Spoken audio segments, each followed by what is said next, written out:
Greeting my dear friends, my name is Umama and my channel it's called Ruby Tech Box.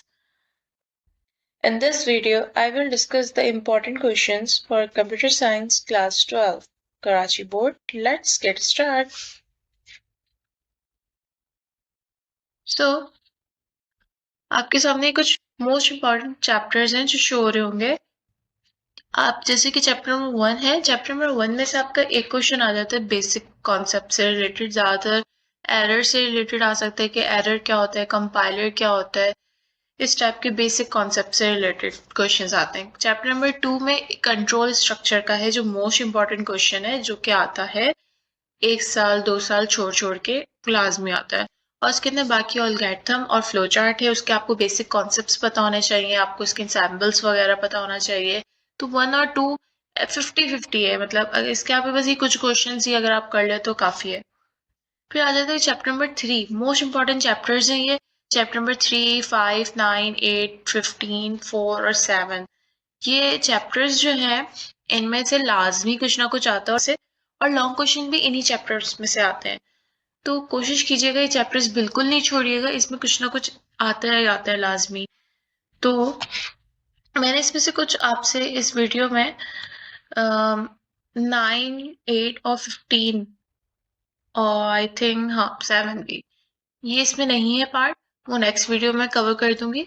तो हम start करते हैं। Chapter number 1 में आपके पास क्या है, ये बेसिक कॉन्सेप्ट्स हैं सारे प्रोग्रामिंग के, कि प्रोग्रामिंग होती क्या है और प्रोग्राम क्या होता है। अब इस टाइप के सवाल अब आने के चांसेस कम है, बट आ भी सकते हैं। फिर आ जाता है बेसिक कॉन्सेप्ट कंपाइलर इंटरप्रेटर का, ये जो मेन बेसिक कॉन्सेप्ट है जो आपको लाजमी पता होना चाहिए। और एरर क्या होता है, एरर की टाइप्स क्या होती हैं, जिसमें सिंटैक्स और लॉजिक एरर आ जाता है एरर के अंदर, रन टाइम एरर भी आता है। तो और अक्सर डिफरेंट बिटवीन भी आ जाते हैं।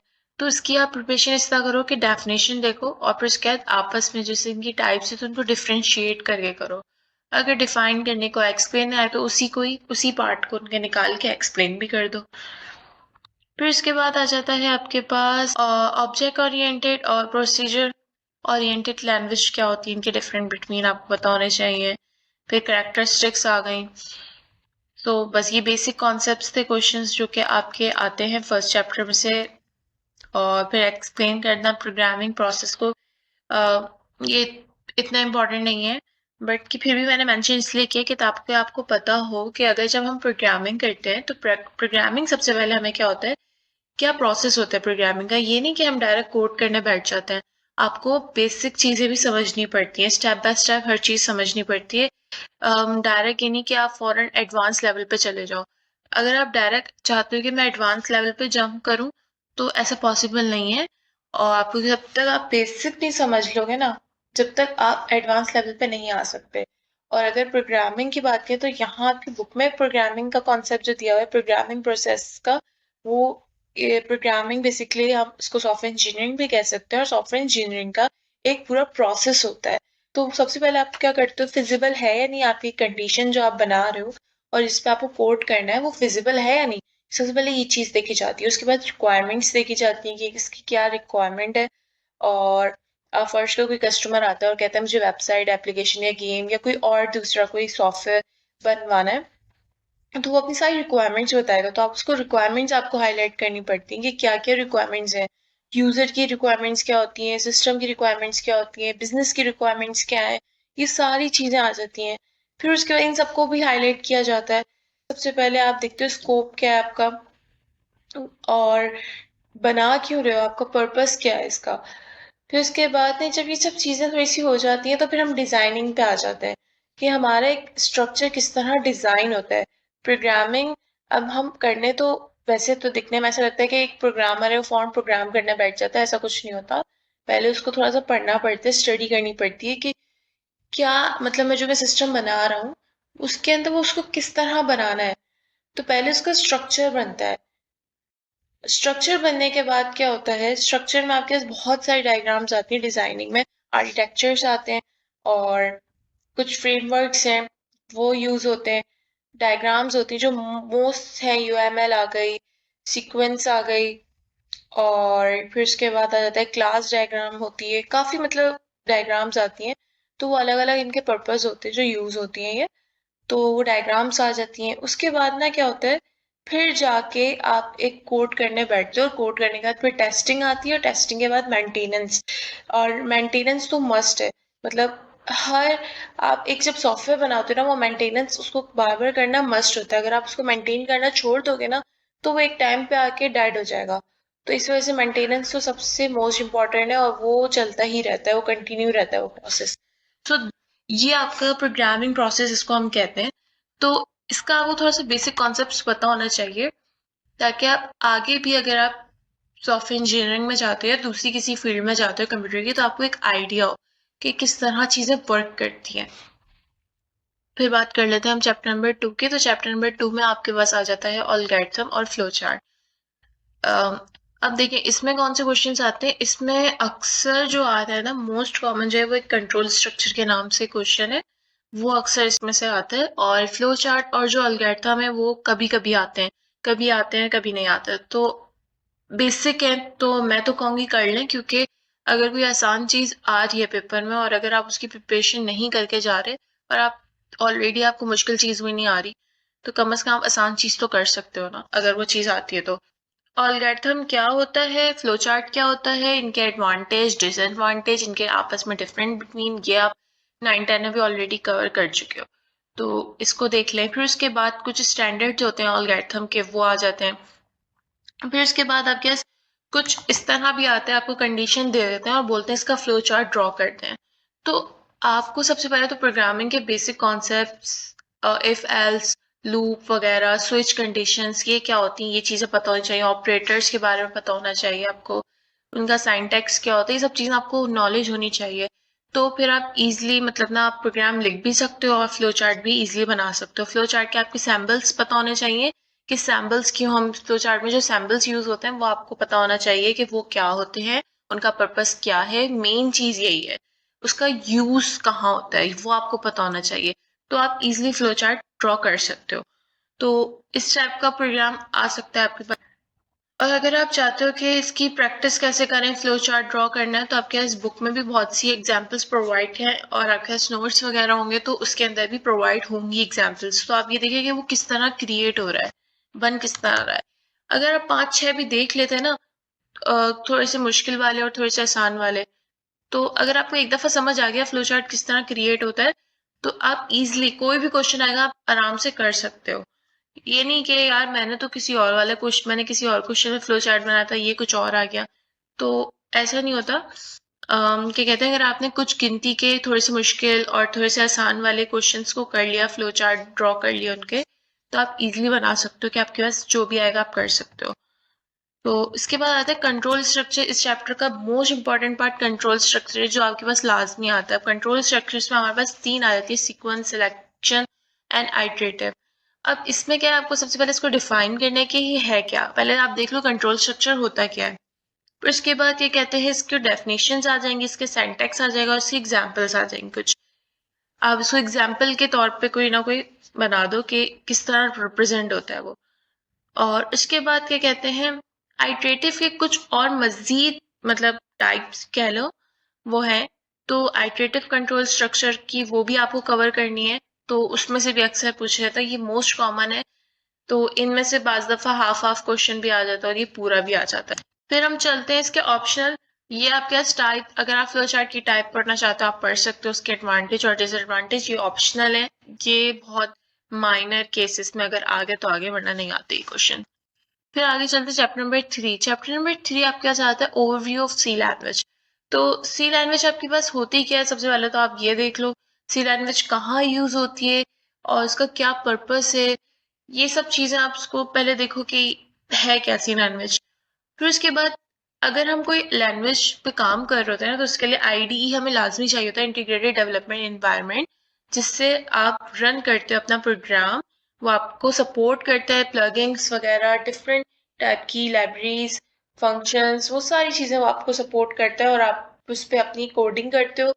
और हर प्रोग्रामिंग लैंग्वेज के लिए डिफरेंट आईडी होते हैं, बट कुछ ऐसे आईडी हैं आपके पास जैसे कि जो मोस्ट कॉमन है, जिसपे आप काफ़ी प्रोग्रामिंग लैंग्वेजेस पे काम कर सकते हो। विजुअल स्टूडियो कोड, जो कि मोस्ट मतलब फेमस है आपकी इंडस्ट्री में, लाजमी यूज होता है, कॉमन है, क्योंकि बहुत सारी एक्सटेंशंस प्रोवाइड करता है और फ्रेंडली बहुत है, यूजर फ्रेंडली बहुत है इसका इंटरफेस, मुझे काफी अच्छा लगता है। और दूसरा क्या कहते हैं, प्लगइन्स वगैरह आपको काफी प्रोवाइड करता है। और अगर आप बिगनर्स हो ना, तो इसमें मतलब आप इजीली उसको यूज कर सकते हो, आपको इतनी प्रॉब्लम फेस नहीं करनी पड़ती एज कम्पेयर टू अगर आप दूसरे आईडीई से कंपेयर करो, तो उसमें अक्सर ऐसा होता है कि अगर आपसे थोड़ी बहुत भी कोई मिस्टेक हो जाती है, इंस्टॉलेशन अगर आप डाउनलोड कर रहे होते हो उसमें अगर कोई गड़बड़ हो जाती है, तो क्या होता है वो रन नहीं कर पा रहा होता, कोई एक्सटेंशन डाउनलोड नहीं होती तो उस पर प्रॉब्लम कर रहा होता है।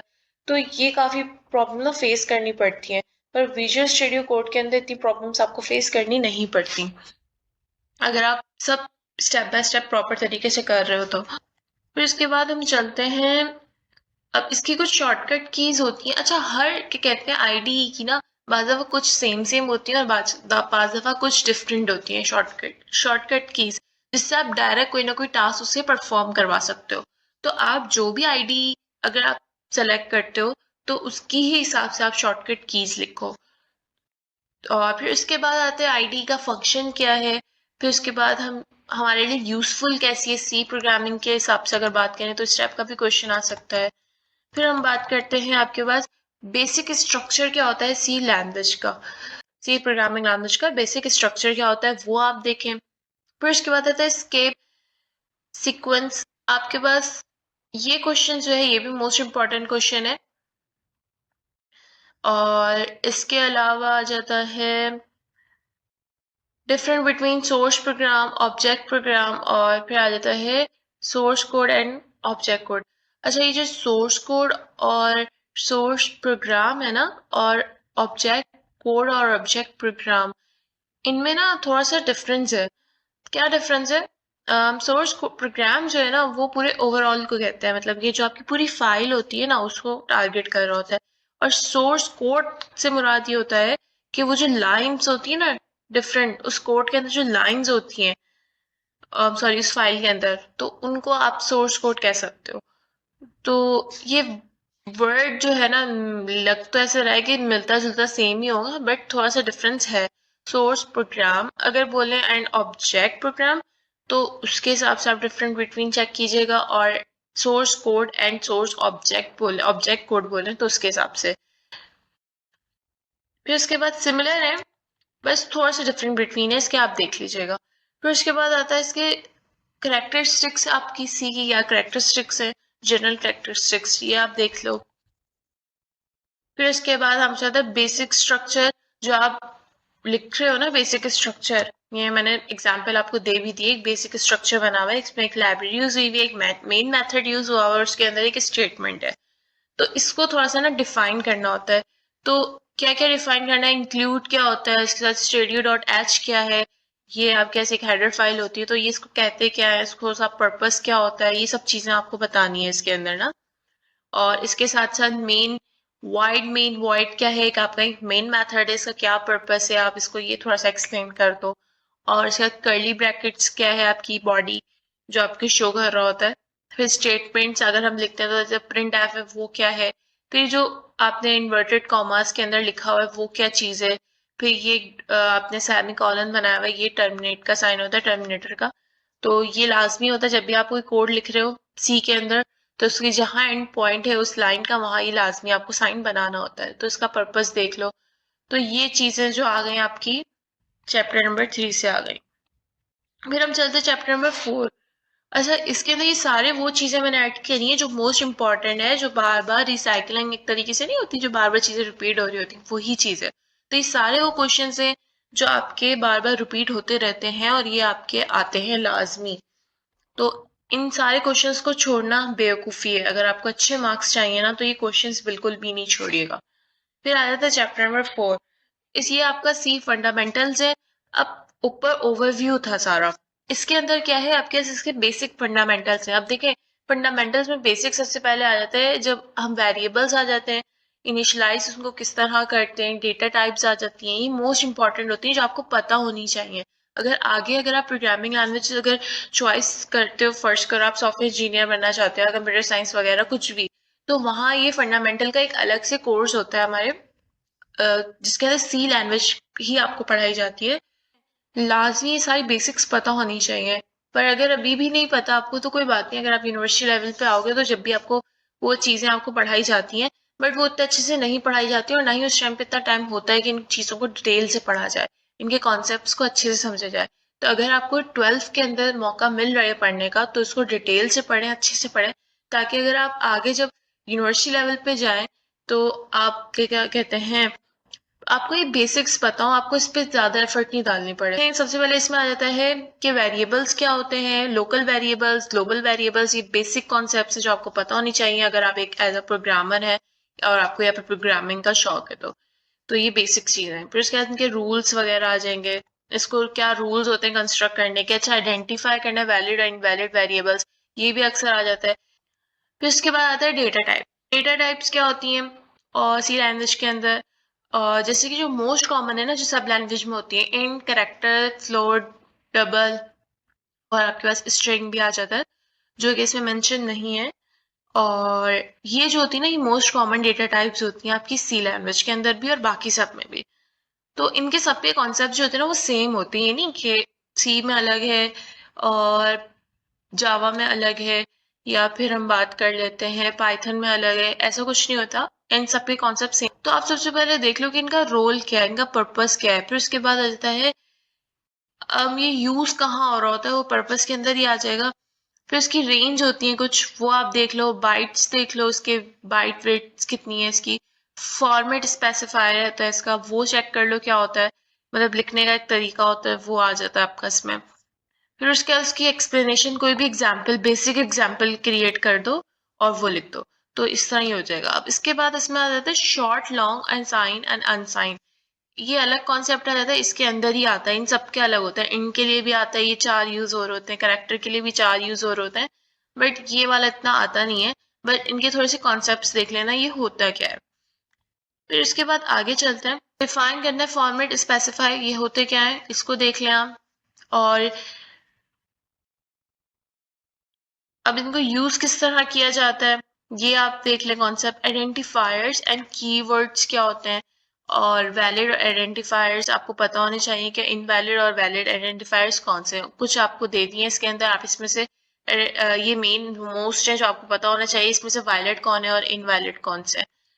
रिवर्स वर्ड्स होते क्या है, इसका मतलब क्या है, और इनके कोई 3 रिवर्स वर्ड, अच्छा रिवर्स वर्ड हम कीवर्ड को ही कह रहे होते हैं, तो उसके हिसाब से होता क्या है।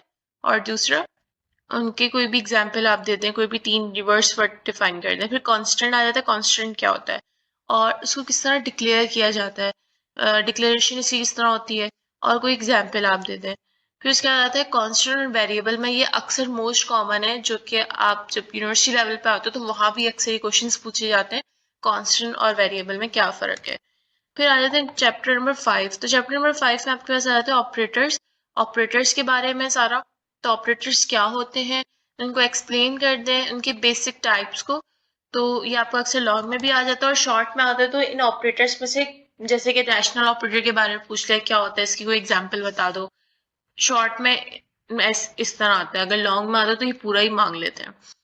तो सबसे पहले आप किस तरह इसकी प्रिपरेशन करोगे, आप देखो ऑपरेटर्स होते क्या हैं। ऑपरेटर्स डिफरेंट टाइप के होते हैं, यहाँ सारे 5 टाइप्स हैं जो मोस्ट कॉमन है जो आपको पढ़ाएंगे, और 5 ही तकरीबन यही होती हैं, फिर इनमें और मजीद डिटेल आ जाती है।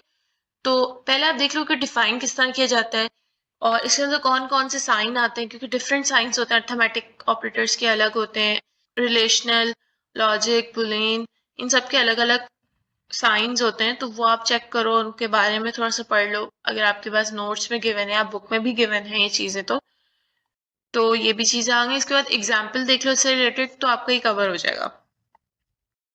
तो इसके बाद एड्रेस ऑपरेटर क्या होता है। एड्रेस ऑपरेटर ज्यादातर हम जब हमें किसी भी वैल्यू का एड्रेस फाइंड करना होता है तो वहां यूज कर होते हैं, वो हमें एड्रेस बता देता है उसका। और फिर उसके बाद आ जाती है लाइब्रेरी फंक्शंस, ये भी मोस्ट इंपॉर्टेंट है। इसमें से आपको ये सारे फंक्शंस होते हैं, आप देखो आप एक लाइब्रेरी यूज कर रहे हो ना, तो हर लाइब्रेरी में ना कोई फंक्शंस होते हैं, मैथ्स की अलग होती है और बाकी सब चीजों की भी अलग अलग लाइब्रेरीज बनी हुई होती हैं। तो उसमें ना वो लाइब्रेरीज अलाउ, उसके अंदर कुछ फंक्शंस बने हुए होते हैं पहले से ही, आपको सिर्फ कॉल करवाने होते हैं। तो ये फंक्शंस जो बने हुए ना, ये वो साइन बने हुए, अगर मैं ये फंक्शन है और मैं ये कॉल करवाऊं तो इसका काम क्या है, इसका पर्पस क्या है, तो इस तरह आपको बताना है इसको। ये कौन सी टाइप में आता है, इसका पर्पस क्या है, कौन सी इंक्लूड फाइल, मतलब कौन सी हेडर फाइल है जो यूज करते हैं इन सब चीजों के लिए। तो ये आपके चैप्टर नंबर, आगे का चैप्टर है, इसमें और मजीद शायद डिटेल में भी लिखा हुआ है, तो इसको देख लीजिएगा। ये मोस्ट इंपॉर्टेंट है, सारे क्वेश्चंस कोशिश कीजिएगा इसमें से कुछ भी ना छोड़ें। फिर उसके बाद आ जाता है, अच्छा आपके पास एक्सप्रेशंस आती हैं, सी एक्सप्रेशंस, मैथमेटिक आपको दिए हुए, इनको सी के अंदर कन्वर्ट करना है एक्सप्रेशंस के अंदर। तो इसमें पूरा प्रोग्राम नहीं लिखना, सिर्फ सिंपल सा ऑपरेटर्स वगैरह और क्या कहते हैं, हाँ ऑपरेटर्स वगैरह आपको यूज करते हुए आपको सिर्फ सी एक्सप्रेशंस बनानी है। तो ये सारे मोस्ट कॉमन है जो कि आपके आते हैं लाजमी। फिर आगे चलते हैं, फिर आ जाते हैं हम इसमें से relation between operators and operands, क्या इन दोनों के दरमियान रिलेशन क्या है। फिर डिफरेंट बिटवीन आपके पास आता है काउंट, अगर हम लिखें काउंट प्लस वन करके और काउंट प्लस प्लस, इन दोनों में क्या डिफरेंस है। और फिर माइनस में इन डिक्रीमेंट के आ गया क्वेश्चन, ये इस तरह भी आ सकता है, आपसे डिक्रीमेंट का पूछ सकते हैं। सो ये जो है आपके सारे कहाँ तक, चैप्टर नंबर 5 तक मैंने सारे कंप्लीट कर दिए, जो कि आपके मोस्ट इंपॉर्टेंट चैप्टर्स हैं, और इनमें से लाजमी लाजमी लाजमी चीज़ें आती हैं, और बाकी कुछ रह गए तो वो मैं आपको नेक्स्ट पार्ट में कवर करवा दूँ। अगर वीडियो अच्छी लगी हो तो मेरे चैनल को सब्सक्राइब जरूर कीजिएगा और मेरी वीडियो को लाइक। Bye bye.